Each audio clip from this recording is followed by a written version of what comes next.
Hello there, I am Dr. Zakir Hussain, Senior ENT Consultant. The topic is chronic hypertrophic rhinitis. So, first we will see the structure of the nose. On each nasal cavity, you have three turbinates on each side. These are the turbinates.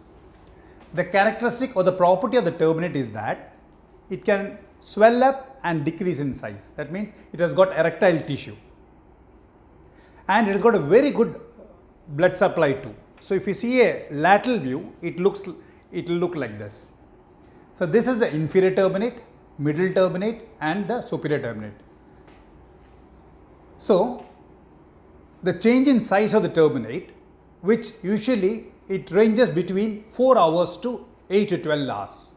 So, when one side of the nasal cavity it is enlarged, so automatically to compensate the other side is going to be smaller in size. That's how the turbinates work. So, all the functions of the nose is all can be contributed to the characteristics of these turbinates. So, if you want to know the normal functions of the nose, you can watch my video Dr. Zakir Hussain ENT functions of the nose. You will come to know all in detail. Now, these turbinates in this condition, chronic hypertrophic rhinitis, what happens is that the patient he gets an attack of upper respiratory tract infection which lasts usually for 5 to 7 days, and after that he doesn't become normal. He persistently gets nasal block and nasal discharge, but there will be no history of allergic rhinitis. There is no history of vasomotor rhinitis. Vasomotor rhinitis means when there is an environmental change, automatically there will be changes in the nose to adjust according to the environmental change, or whether it be a change inside the body or outside, simultaneously you should have a change in the nose also. Suppose this doesn't happen and the nose remains the same, then it is called as vasomotor rhinitis. So, this patient, he doesn't give any history of suggestive of allergic rhinitis, doesn't give any history suggestive of vasomotor rhinitis, and his sinuses are clear, and his main problem is in the nasal cavity only, and that problem is the turbinates, especially the inferior turbinates, is bigger in size and it doesn't shrink, it doesn't become small in size. That is the main problem. I have already told you the main complaint is going to be nasal block, mainly in the night and associated with nasal secretion too. So, we would like to do a nasal endoscopy to check the findings, where normally the nasal cavity and the turbinates, it will have a shiny appearance and the turbinates will be normal in size, like how you see in this video. This is the inferior turbinate, this is the middle turbinate. You can see the shining appearance of the whole turbinate and the nasal cavity. Let me play the video for you. This is a diagnostic nasal endoscopy, where I am doing a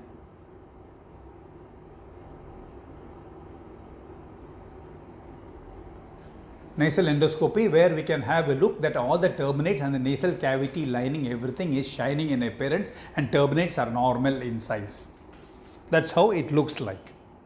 Here in this condition, I like to do a test called decongestion test, where I will apply medication in the nasal cavity, like how you see in this video. I will apply medication in this cavity. This medication, which will be kept 3 cottonoids on one nasal cavity and 3 on the other nasal cavity. So, the medication usually what it does is it shrinks the size of the turbinate. Suppose you have chronic hypertrophic rhinitis, the turbinate, especially the inferior turbinate, it doesn't change its shape much, means it doesn't shrink much, and the size remains the same. That means the decongestion test is positive. At the same time, I want to rule out that the patient doesn't have allergic rhinitis or doesn't have any associated sinus involvement or any other conditions. So, I like to do few tests like total and differential count, absolute eosinophilic count, X-ray sinuses and serum vitamin D assay, and if needed skin prick test and total IgG if necessary, if there is a strong history suggestive of allergic rhinitis. Now, coming to the treatment, the decongestion test is positive. Now, first we will try the medical treatment, where I will prescribe nasal wash which contains sodium bicarbonate and sodium chloride in a particular proportion. I will advise the patient to take it 3 times daily. Along with a gap of 30 minutes, he'll be advised to take steroid nasal spray also. So steroid nasal spray will be for adults 2 puff twice daily, and both steroid nasal spray and nasal wash has to be taken for 2 months, and after that it has to be tapered off slowly as per the response of the patients.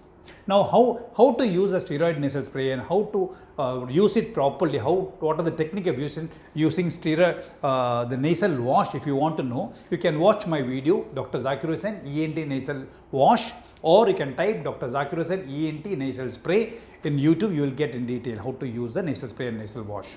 So this is the main treatment for this, and some patients may need a short course of oral steroids.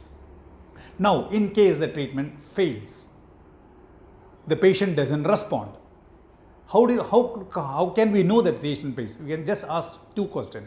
One is, are you able to do the normal activities in the morning? He says no, I am not able to do normal activity because my nose is blocked, I am not able to breathe normally. Second question, are you able to sleep normally at night? He says no, I am not able to sleep normally because my nose is blocked. Though that means persistently is still blocked, and it is a case of treatment failure. So in this case, I will proceed with turbinoplasty, where the inferior turbinate alone will be decreased in size by doing turbinoplasty. And along with this procedure, hardly it takes 15 minutes to 30 minutes, and it's a daycare procedure. And some hospitals they do in the OPD itself, and some of them they do in the minor operation theatre. It doesn't take long and doesn't cost much also. But after the surgery, to the turbinate to become normal, to function normal, it takes at least approximately it takes about 6 weeks. Don't expect no overnight change in the function of the nose. So it takes about 6 weeks. Meanwhile, please do not stop using the nasal wash and nasal spray, and do continue using it. And if you want, and we'll tell you how to taper it slowly. I have already mentioned how to taper it in my video. Please do watch the video describing about nasal wash and nasal spray. If it is seen that serum vitamin D levels are low, you have to take a course of vitamin D also. So this is how we manage a condition of chronic hypertrophic rhinitis. And if you want to know the different techniques of turbinoplasty, please do watch my video. Type in YouTube Dr. Zakir Hussain ENT turbinoplasty. You will come to know in detail about turbinoplasty. Thank you so much.